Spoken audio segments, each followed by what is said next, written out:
we should hide Miss Alma for now. Okay.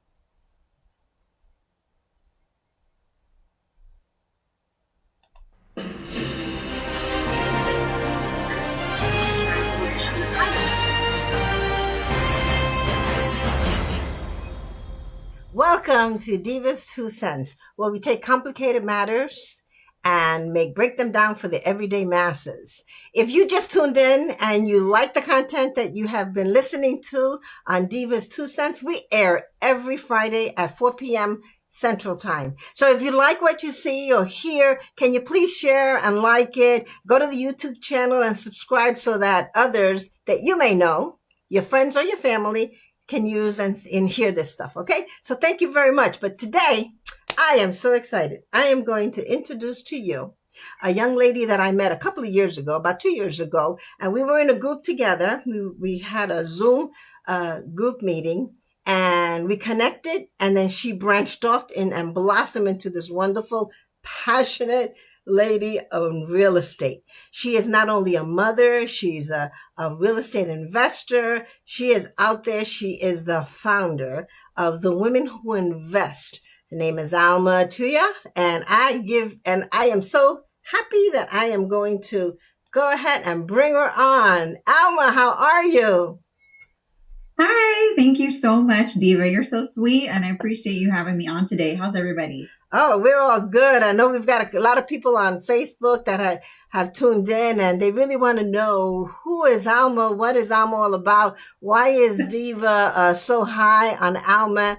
And this group that you started, the Women Who Invest, that we started with we were like 5 and then 6 and then 7, and now they're thousands. So talk to us. So anything you'd like to say about that? Talk to me. Who is Alma? Tell me, who's Alma? Yeah, of course. So it's funny because you say, who is Alma? Alma's nobody. I'm just a girl from Texas, who has always dreamed of buying back my time freedom. And I've always been in the real estate space in some form or fashion. Back in my early 20s, I started as just a little regular admin person, entering deals into the MLS for agents. And then I moved on to going into escrow and learned how to be an escrow officer and was learning how to sign docs and, kind of getting into that, moved into title, then into loan origination as a licensed mortgage processor, and then into federal government commercial leasing and lease management and construction project management. And it's wonderful, right, to be able to have all these opportunities and be in this space, but there was never, I was just never the joy wasn't there. And so if you are someone who's, you've been in a 9-to-5 and you're doing it because you have to, but there's no joy, I'm sure I'm not the only one who feels like you're constantly daydreaming about how do you buy back your time, and how do you make it so that working is a choice. And so the reason why you're like, Alma, why are you so passionate, is because I am desperate, and I cannot be the only one. If you're watching this live, if you are as desperate as I am to make, your passion, and mine just happens to be real estate investing, I'm desperate to make my passion my everyday. Because the thought of having to clock in every day, 9-to-5, and being accountable to somebody other than myself it is a blessing. I'm not saying it's not a blessing. It's a blessing to have income. It's a blessing to be able to pay my bills and take care of my family and have a roof, but it is not where I find my joy. And so the reason I am so passionate is because I am chasing my passion of buying back my time so that I can be in Hawaii, writing contracts and making money and, flipping houses from Alaska and doing different things to make money. And I don't have to clock in somewhere because I'm only accountable to me. Oh, okay. So you mentioned a couple of things there that I want to hit on. Ladies and gentlemen that are hearing, she mentioned Alaska. Are you living in Alaska right now? I'm Alma from Alaska. So whenever I'm flying, I fly to San Antonio, or if I'm flying to Florida, or if I was just recently, where was I, Diva? I'm everywhere. I was in Atlanta. That's how I introduced myself. I was at a real estate investing event in Atlanta, meeting my mentor, who is Justin Giles, one of my mentors. And I introduced myself as Alma from Alaska, because that's that's another thing too. Depending on what you're doing, you want people to remember you. You want to be memorable. I may not be anyone special, but I am someone with a dream. I am very passionate. I am very driven, and I want them to remember me. So that's just something that I started using was, hi, I'm Alma from Alaska. And the first thing people are like, what? Alaska? So yeah, that's awesome. I do live here in Anchorage, Alaska, and I am an out of state investor. I invest in Georgia right now is my main market, in Indy, and then I'll kind of flow into Florida as well. So for those of you that are listening that are investors and wonder, do I have to stay in my little niche? I mean, do I stay in this state or that state? What No. is it not a little scary, or you got to get out of your comfort zone to say, I'm going to go out of state? Because first of all, investing itself, and I know that in the women's group that you have, the women who invest, you have, guidelines and all this other stuff, and you bring us through that whole investing ordeal. But to go out of state, Alma, what do you need to? Do you have to be a bold, remarkable, crazy person to venture that way, or is it just something that you can do regardless of where you're at? It is absolutely something that you can do no matter where you are. And I will attribute my skills, my project management skills to, being with the government for so long and working as a construction project manager and, having all these, I work multi-million-dollar projects for different federal agencies. And so had it not been for like that background and being able to build, I wouldn't really have known how to talk to contractors and tell them what I need and, write up a scope of work and all the things, right? When it comes to, so let's say I recently had found a flip. I lost a deal. It ended up not being a great deal, but I had found a house with one of my JV partners. We were going through, I wrote the scope of work, this and that, and the other, but I wouldn't have been able to do that had I not had that background. So one thing I will say about investing out of state is, yes, it is going to take a little bit of guts. And that's totally okay. You might make some mistakes, but you're going to learn. But the biggest thing is, for the person who has stressed this and taught this to me the most is my friend Margie. She's also known as the Flipper Queen. She is huge in the flipping space. Be sure you can follow her, Margie, the Flipper Queen. You can find her on Instagram. But we had done, I think it was in January, not this year, maybe last year, we did a mastermind in Seattle with the Women Who Invest, which is my group. And one of the things she taught us was that if you can build your boots on the ground team, it does not matter where you are, you can complete a project from start to finish. And oftentimes, as I have learned that and put that into practice myself, sometimes it's going to take for you buying that plane ticket, getting on the plane, going to where you want to invest. And so that's kind of what I've done for Atlanta. I've been to Georgia twice now in just a year, maybe like less than a year time frame.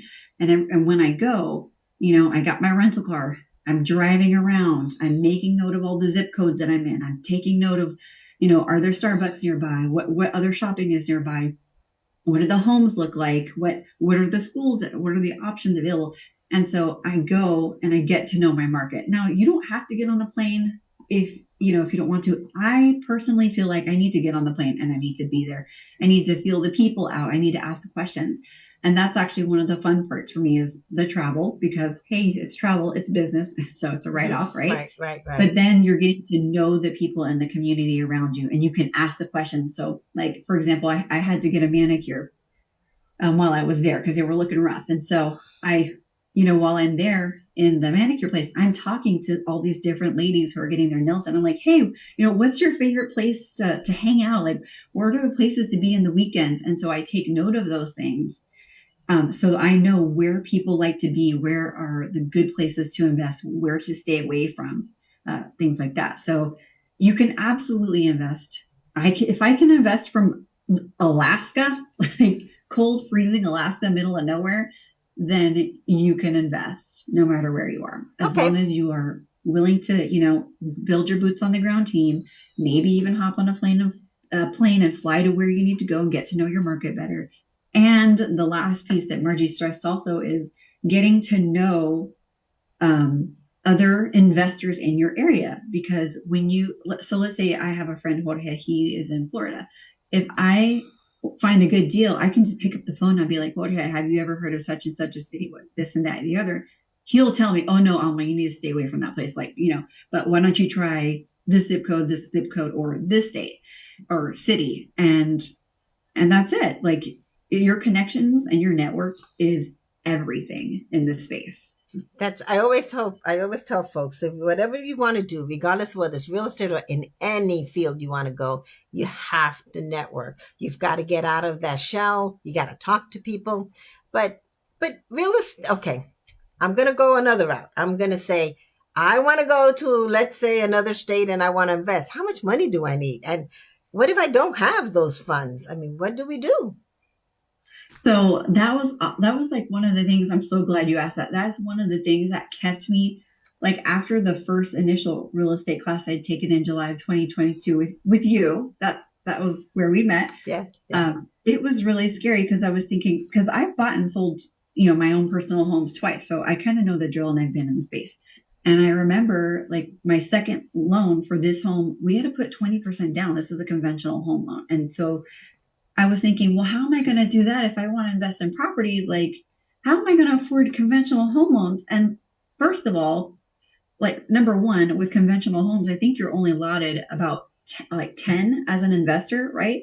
Mm-hmm. Up to 10. And if there's lenders on here, you can please feel free to correct me if I'm wrong, but I think you're only allotted a certain number of amounts. So then you wonder, well, how are all these other investors out there having 10, 20, 100, 200, 1,000 doors? And so very soon after that, I learned that there is hard money lending. And so I kind of went that route and I started learning about hard money lending. And when you go hard money loan, you can actually buy your investment properties through those hard money lenders, and you can have as many hard money loans as you want. And that's how a lot of investors, I found out. Well, that's one of the ways I found out that a lot of investors are able to get so many deals and build their portfolio a little quicker, right? The other thing that I started learning about, this was through the Pace Morby group, and all the Step 2 students are kind of falling into that, the creative finance piece. And that's still something that I am learning. I'm not well versed on creative finance whatsoever. I won't even claim that. But that is definitely interesting to me, because you have opportunities to get into properties, like by taking over the mortgage, or it just like it says, creatively, right? With little money down and getting into the deal that way. And then the third way, people talk a lot about private money. I never knew what that was. And then I thought, well, how am I supposed to find private money? What does that even mean? So private money means money from somebody that it could be a family member, it could be another investor, etc. Somebody who's got basically a nice stack of cash, who's willing to invest it and allow you to, take their money, put it into a property and grow it. So, like, let's say you find a property and you want to fix and flip it, and you have the opportunity to make $100K off of the flip. Well, you can borrow private money to get into that deal. That's another piece that I am thankful to be networked enough with. To one of my friends, Jorge, who I just talked about earlier, he's a broker friend of mine. He has walked me through a lot of the private money process, how that works, what's needed. And so now I'm working on getting into a fix and flip in Atlanta, and hopefully being able to acquire private money so that I don't have to use any of my money to get into the deal. So I can fix the home, flip it for a profit, make sure my numbers are good and tight, of course, and there's enough of a spread so I can pay back my lender, my private money lender, and still have profit left over. So I know that was a lot, but that's what I've learned. And that's one of the things I'm super transparent about in my group, about what I'm learning. So that way, because I had all these questions, right?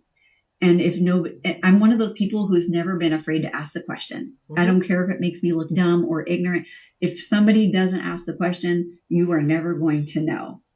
So that's right. That was absolutely right. Questions? I know. No. Well, one thing that you talk a lot about the money deal, the hard money lenders, and we're not talking loan sharks, right? Where they're going to come and break my legs if I don't pay my bill, right?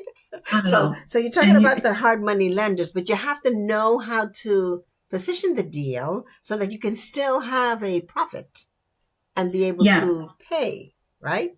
So With the hard money lenders is a little bit different than traditional banking. So, with traditional banking, you're required to give your W-2s and your bank statements, the whole spiel, and there's the appraisal, and it's just a lot longer process for those of you on here who've ever bought a home with traditional lending.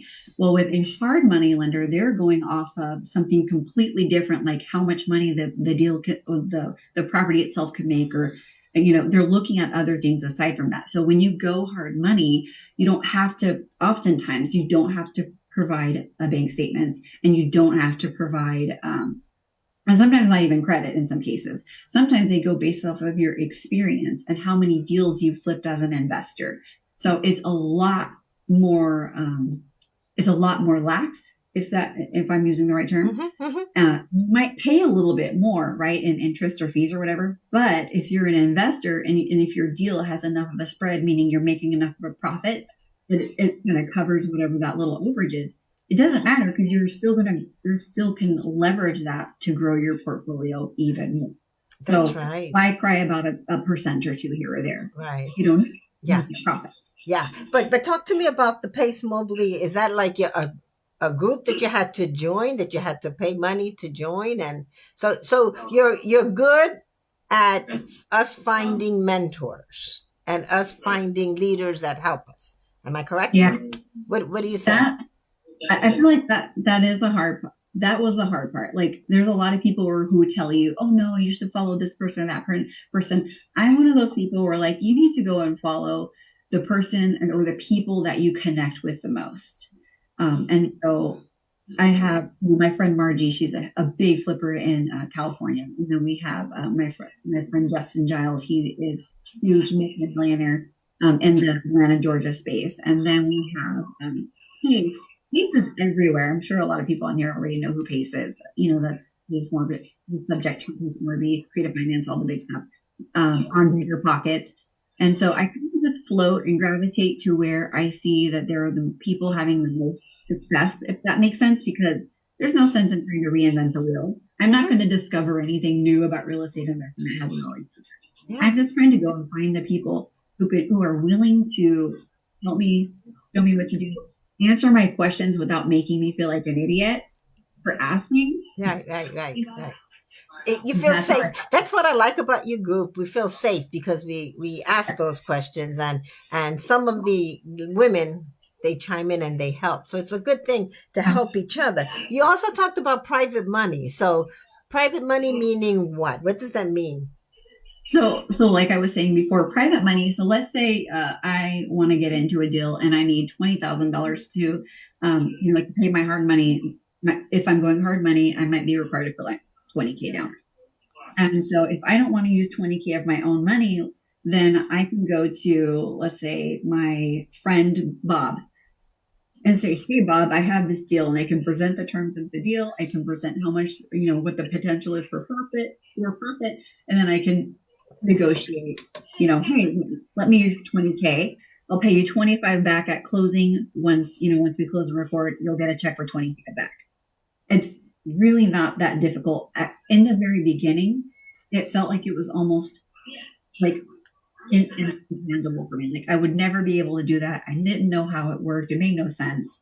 But as you get into the space and as you allow yourself to learn about different things, and you get connected to the right people, then you're able to get on the phone and have conversations or go to networking events and learn how these things work. Or if you have the funds, you're willing to invest in yourself and pay to get into the higher ticket mentorships, or pay to get into the private money classes like Amy Majuri teaches. If you guys have ever heard of her, she's fantastic in the private money space. A lot of people her. Yeah. But you also, one thing that I remember when we first started, you also took the whole group through a credit, what was it? Credit, saving your credit, or what was the name of the thing that you had talked to us? Yeah. Credit 360. I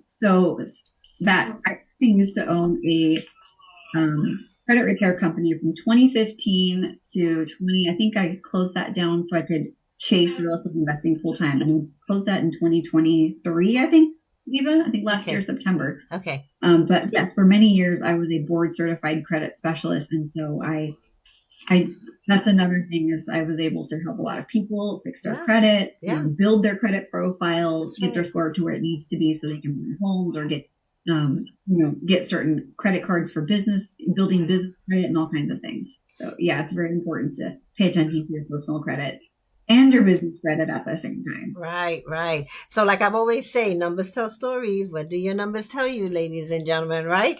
And I'm always giving my divas 2 cents about that as well. Go Yeah. back to okay. Now you did this because you wanted to liberate yourself from that 9 to 5 job, get rid of that W-2. Don't be, don't have that rigid schedule. But would you say that for the average person out there, not that has not decided to invest in real estate, what's the first step? I mean, here I am. I got my job.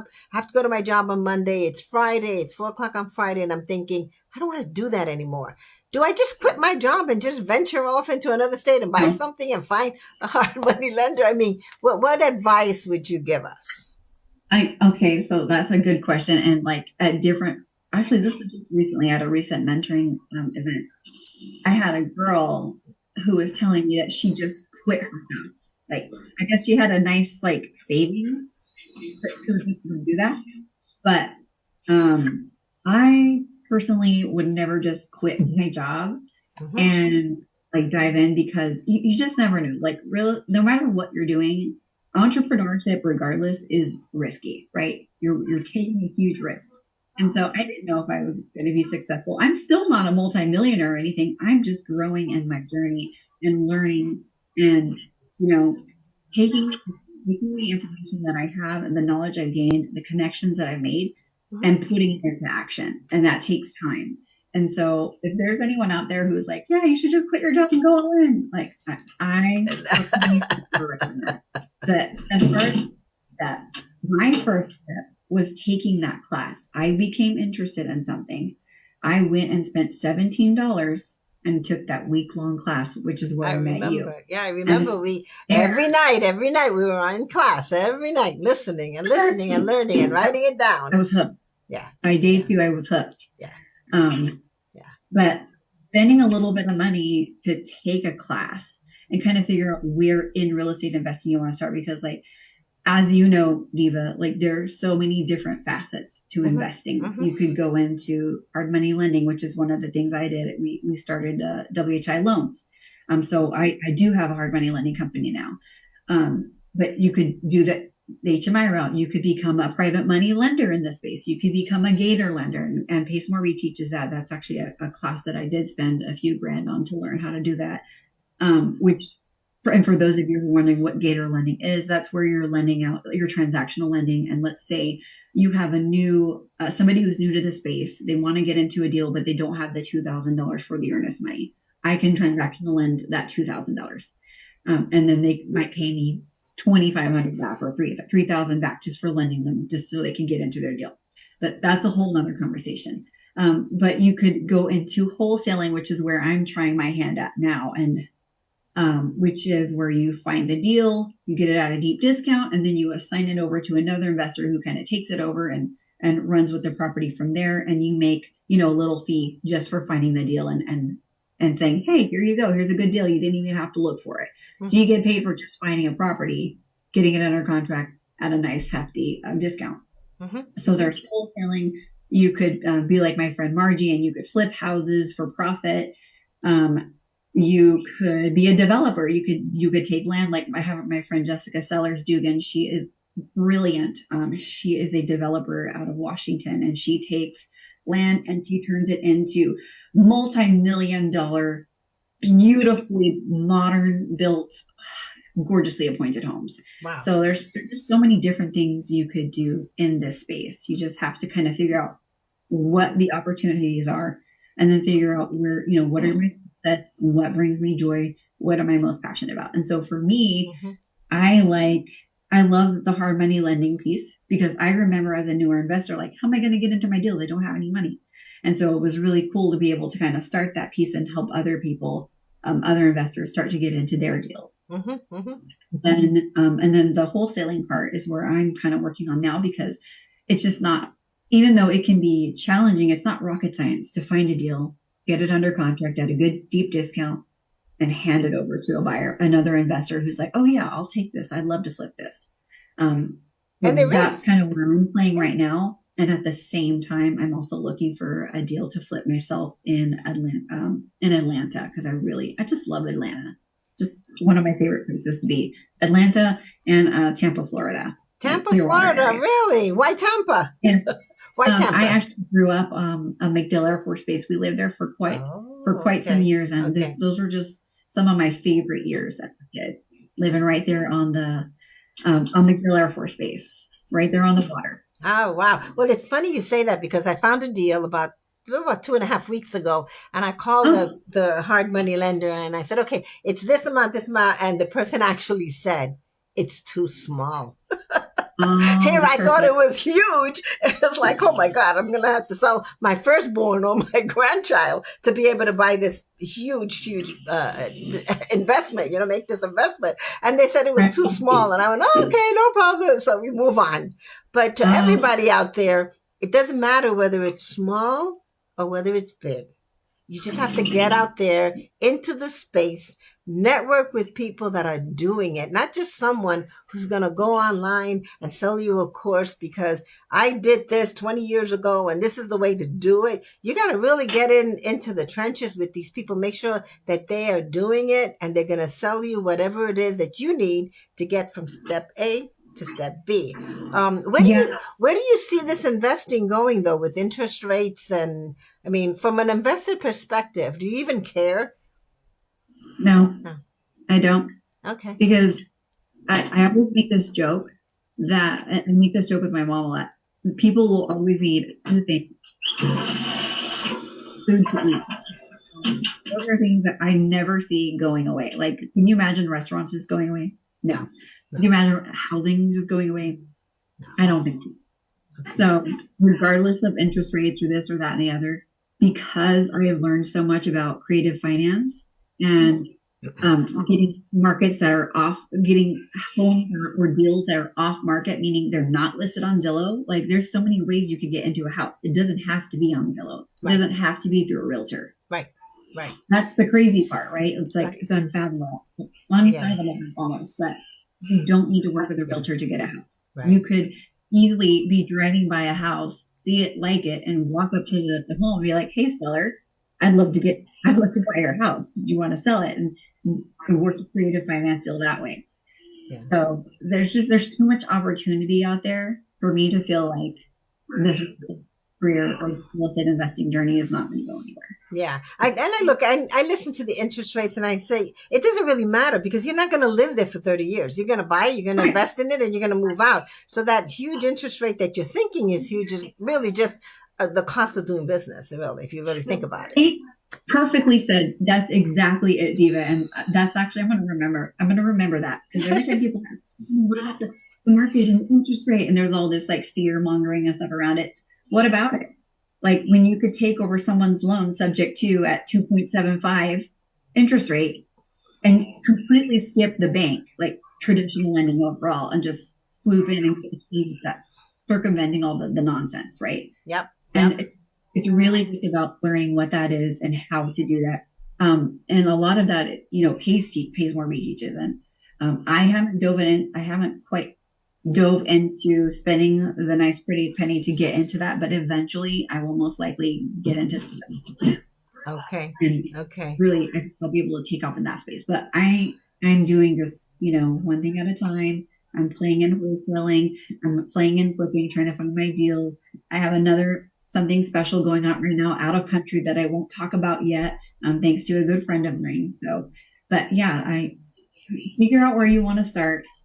And I also, my friend Margie told me this, like, try each thing first. Like, maybe you try to flip a house and you absolutely hate it. What if you hate the project management? You hate the renovation and working with contractors and all that stuff. And maybe wholesaling is your speed. Figure out what it is that you like, what you excel at, and that's where you focus on and grow. Okay.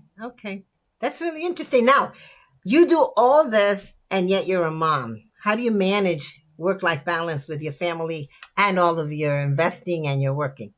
How do you manage all So that? I get asked that question a lot. And I actually just did a reel on this on Instagram, and we all have 24 hours in a day, right? And we all have the same 24 hours. And so I use time blocking. It's nothing fancy, it's nothing special, but my day is time. So I know exactly what I'm doing. Like, I think we froze. Okay, hold on. See if we can get her back. Okay, ladies and gentlemen, I think we froze. We will try to get her back. Are you back? Okay. So you were talking about time blocking. oh, yeah. Okay. So I it's nothing special. I just do time blocking, and so on my iPhone calendar, I plan out my day. So if I know I'm waking up at 4, I need to be dressed and ready for the day and have my face on by 5. I need to be at the gym by 6 or 7. I need to be back by this time, from this time to this time. If it's during the weekdays, I am working, of course, so I've got to focus on my W-2 job. And so that'll be time blocked out. But in the afternoon, I might want to spend 30 minutes or an hour on the women who invest. I might need to spend time working with with my team on this or that and the other, and what content we're going to be putting up. Maybe on Saturday for 2 hours, I will block out time for filming content and videos so I can send it out to be edited and have things posted and scheduled on my social media. So everything I do is time blocked. And I'm not saying that this is not because I'm trying to be perfectionist, but because I feel like it's really important. If I have specific goals, then I'm going to make appointments with myself, and I'm going to keep those appointments because I am important and because my goals are that important. Mm-hmm. And if I'm not successful, then how am I going to be able to bring my family into the freedom that, God has for us, like for my family? So, right. Yeah, I've got my granddaughter who called the office and said she needed an appointment with her grandma. So I understand what you're talking about. But it's not so much that you don't want to split, but there are only 24 hours a day. And to everyone that's listening, you are your calendar maker. You're the one who puts the stuff on your calendar. So if you say, I don't have enough time for this and I don't have enough time for that, well, if you got very, very sick, right? If you got very, very sick, or a loved one got very, very sick, would you not drop everything you're doing and rush to that location? So if you can do that, then you can look at your calendar and schedule out some time. And the one thing about that I found out, Alma, when I started my time blocking as you're talking, I found out I was spending a lot of time watching the news. I'm a news junkie. Too much time watching the news. So not only was it sucking up my time, but it's really depressing me because everything I was watching was too depressing, too negative. Yeah. So if you're going to watch anything, watch positive stuff. Do you watch positive stuff? Do you, what do you do for that? Like to just regenerate yourself? So for me, I respect everybody's beliefs, but for me, I'm a faith-based entrepreneur. And so I'm Christian. And my day will typically start with, I wake up and the first thing I do is pray. Then I get dressed. Then I go to the gym. And when I come home before my workday starts, I spend about 30 minutes and I'm taking a course called Wealth with God, learning how to build wealth with God. And so I make sure that my faith is a priority. My health is a priority. So you can see those are the first things I got in for the day. And then I do my protein shake with collagen because I got to make sure that my body is good inside and out. So for me, it's making sure that Alma as a person is healthy, she is whole, and her faith is strong. So then, because I can't do anything else, I can't do anything that I do without God. So if you're asking me, Alma, how do you do all that you do? Yes, I'm a time block, but I'm nothing without Him. So that's wonderful. I make sure that's all good first, and then I'm able to go on about my day and take whatever, the day has for me, even if it's the worst possible. I think I cried twice this week. If we're being honest. Okay. I cried twice. Okay. So you feed your mind, your body, your spirit, you feed it all, and you take care of yourself. Well, even in the airplanes, they tell you take care of yourself before you take care of your youngers, right? So I understand. So how do people get a hold of you? I mean, I'm sure that there's some people out there that have questions, that may want to see what you're doing, follow you. How do they get a hold of you? Yeah, so I am almost transparent to a fault, and so I share my journey and all the good and the bad. Like I recently had two wholesale deals I had under contract, and we were trying to make them work, but we ended up losing the deal because this, that, and the other. And so that's actually something I'll be talking about in my women's Facebook group. So you could follow me on Instagram, or jump in the Women Who Invest, jump in the Facebook group and see what we're up to. It's at the Women Who Invest if you want to follow or drop a link in the chat. Okay. But that's where I'm sharing what I'm doing, what I failed at today, what I suck at, what I need to improve at, like just all the things, because I would never sit here and want anybody to think that I was perfect by any means, because this is hard. It is hard. Entrepreneurship is hard. Being a mom is hard. Everything can be hard, but you choose your hard, like they say, right? And then you just get better from there. I remember when I first started the Women Who Invest, it was just because I was scared. I started the group because I was scared. I wanted to keep going and keep learning. After that class we took in Diva, it was only a 7-day class, right? 5 days or 7 days. It was 7 days. It was 7 days, and it was a lot of information. And we were like, okay, how do we do this? What do we do? Where do we start? It's like, where do you go? Like you got a bunch of information thrown up on you. Yeah. And then you're like, okay, what do I do next? And so I wanted to keep going, and I was very curious. So I started this group in hopes that there was other people who might want to just come in and like learn with me and maybe talk about what we learned and grow from there. And so now we are where we are, just over 2,000 women. Absolutely wonderful. It's a wonderful group too. It's a safe place to be if you want to go. So it's a safe place.